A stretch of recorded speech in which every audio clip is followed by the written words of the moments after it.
महाराष्ट्रात प्रवेश देखील केलेला आहे. कसं बघता याकडे? गोकुळ गीते देखील तुमच्यापर्यंत पोहोचलेली आहे. एक गोष्ट अशी आहे की केंद्रामध्ये NDA सरकार अतिशय चांगली कामगिरी करते आणि त्याचं कौतुक केवळ भारतामध्ये नाही तर जगभरामध्ये होते.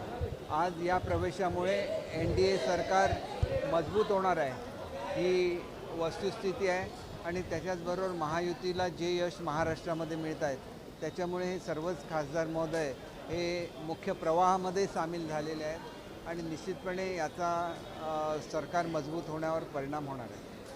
सर, आपण जर बघितलं तर आता असं कळतंय की शिवसेना भवन पुन्हा एकदा बांधण्यासाठी एक जागा शोधण्यात येते. नेमकं काय आहे याबद्दल तुम्हाला काय माहिती आहे का? पुन्हा दादर किंवा BKCला शिवसेना भवन उभं राहणार?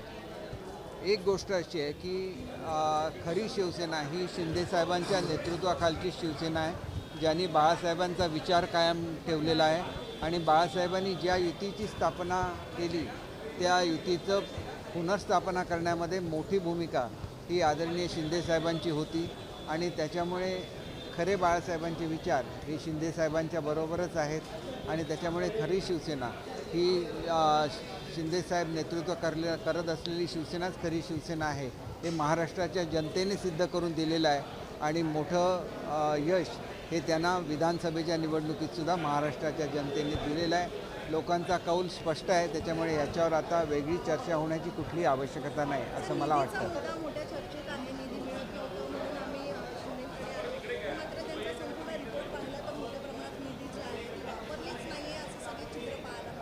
हे बघा, ही जी टीका आहे ही केवळ त्यांना सोडून गेले म्हणून केलेली टीका आहे.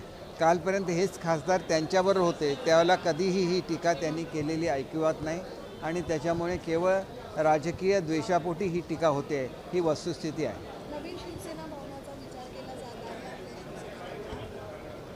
याच्याबद्दल आपल्याला आदरणीय शिंदेसाहेब सांगू शकतील.